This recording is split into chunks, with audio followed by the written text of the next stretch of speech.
Joining us now on the Boardwalk Honda Hotline, Michael Kaskey-Blomain, our 97.3 ESPN Sixers insider, joining us as the Sixers play at 8 o'clock tonight, MKB, but there's talk about is Embiid and Butler going to play. So, first of all, Mike, happy Martin Luther King Jr. Day. Hope you're having a good one. Thanks, Josh. Same to you. So what is really going on with Embiid in this? We're seeing that he's questionable. He had the back issue in Indiana. So is this just, kind of nagging injuries he's not fully recovered from? Is there something more serious going on? What is going on with Embiid? As far as I know, Josh, it's just a matter of it's a sore back and nagging injury, and back issue is something that obviously for someone of his size and weight is something that can hang around for a while, especially when you're taking the physical pounding and the activity that he's been doing, and I think it's just something that it's lingering around for a while. He's a game time decision tonight. He's listed as questionable. Obviously, so far they'll make a final decision closer to tip time as they've been doing. It's just a tough timing for this situation. I think they're in the middle of this really difficult 12-game stretch against playoff teams, and I think personally, Embiid, I don't think it's a long-term thing. I think it's something that he would probably benefit, from being able to take a night or two off to kind of just rest the back, ice it, get it, feeling a little bit better. But the Sixers are so thin in the front court at this point, and they're playing these tough teams, and they're in a fight for, their playoff positioning in a pretty tight, the top half of the Eastern Conference. They really can't afford to be without him for some of these games against these Western Conference teams, the Rockets, the Thunder. You got the Spurs coming in on Wednesday. So I think my guess is that ultimately the team's probably going to try to find a game or two coming up where they can find him some rest. It's just a tough time for him to have this issue.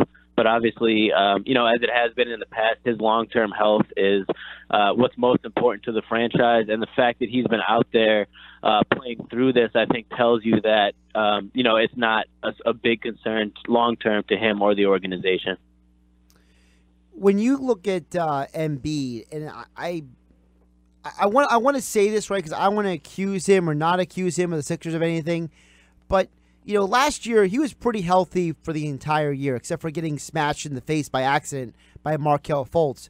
This year it seems like he's had this lingering back issue. The Sixers have been trying to manage his minutes. He's sat a couple games, but the games that he has sat, the Sixers have really played poorly in. And I think on one hand, that elevates the conversation about his value to this team and the potential for him to be an MVP candidate. But Michael, on the flip side, is there something to be said with the fact that maybe the Sixers were assuming that the Embiid last year would be able to play as many games this year, and they didn't plan accordingly about depth when it came to backing him up? I think to an extent, yeah. I mean, I think you do have to remember at the beginning of last season, going into the year, Joel was still, on a minutes restriction, still wasn't playing back-to-back games. So he had a little bit lighter of a workload, earlier in the season as opposed to this year. He kind of was just, thrown in full steam for the first time, and I think you're just seeing normal, this is more basketball than he's played in his entire life in a condensed period of time since the season started, dating back, it's more than he played at Kansas, more than he's, played up until this point last year. So I think it's just a matter of, a cumulative little bit of wear and tear on him that's normal over, for playing as much as he has over this period of time. I think the depth thing is a legitimate issue. I think they probably could have done, in hindsight, I think they might have done something differently rather than just bringing back Amir Johnson, who's proved, largely unplayable as a backup for Joel in certain situations. But I think that issue spreads past Joel. Anytime that the team this season has been without a starter, whether that's, Joel, Wilson Chandler missed a lot of games throughout the time. JJ was out a couple games. Jimmy's been, in and out with some injury issues. And every time they're forced to pull a bench guy into the starting lineup and deplete the, whatever depth they do have, I think you've noticed that these are the games that the team really struggles because they're so thin as it is that when you're already taking one of the starters out and you're, taking a rotation player away, they just don't have the depth to kind of make up for that at this point. And that's where, I think the pressure is really on the front office and Elton, from now up until the trade deadline in early February to kind of bolster that bench a little bit so that the team could overcome, like a losing Embiid like they did last season. He was out for all those games when they were on that 17-game streak because they were able to, kind of fill in with him and change the way they played a little bit. They played faster. had Ilyasova, guys like that to kind of fill in. And I think that's the difference you're seeing this year as opposed to last year. Of course, Sixers play today against the Rockets. You can hear all the action right here on 97.3 ESPN. Sixers and Rockets right now. Jimmy Butler and Joel Embiid both listed as questionable for tonight's game. So, Michael, in your opinion, is tonight the night to rest Embiid, or do you kind of just wait till a game time decision, see how he feels, or would you say, look, just sit for a game, big man, and we'll figure this out for tonight because we need you for the stretch run? Yeah, it's going to have to be. I think it's going to have to be what you just said ultimately, because and nothing against Joel, he's a young kid that loves to play basketball, but if you leave the decision into his hands most of the time, especially in a game like this that's at home in front of the Philly crowd on national television, he's going to want to play. Some of that stems from the reputation that he had during the first 2 years.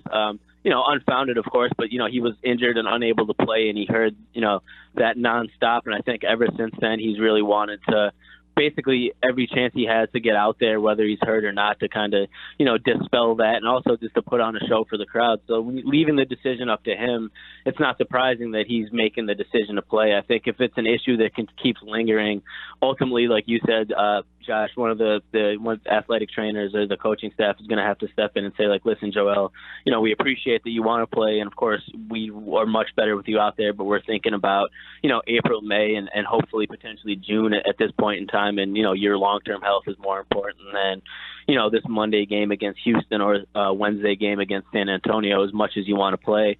So, I think matchup-wise, that'll be their decision. The Rockets obviously don't have Clint Capella, so there's not, a huge center issue on the other end tonight. Maybe they'll opt to, sit Joel tonight and try to play a little bit of a faster tempo to match Houston. But at the same time, maybe they want him in there to do the opposite and try to kind of slow the game down and let Embiid battle and take advantage of the Rockets' lack of depth in the front court. It's one of those issues they're going to have to weigh out. One of these games, I think there'll be a decision that, they just feel like they have to rest him. I wouldn't be surprised. It could be tonight or, Wednesday or Saturday. Mike, I'd be remiss if I didn't ask you about Fultz. He was in the building on Saturday. The whole Adrian Wojnarowski report came a couple hours for the game about how he's coming back to Philadelphia. He's pretty much done the LA rehab aspect of coming back. What do you think is a realistic timetable for him to come back? Because no one's ever putting any date or anything on it yet, but it seems like for him to come back to the team is a sign that he's at least closer than not. Yeah, absolutely, Josh. I think the fact that he's back in Philadelphia with the team is definitely a positive sign. They've been pretty tight-lipped. Obviously, there's no exact timetable about a return, and there's not really, much information that's been given about his actual progress. Obviously, it's taken as a positive sign, like we said, that he's back.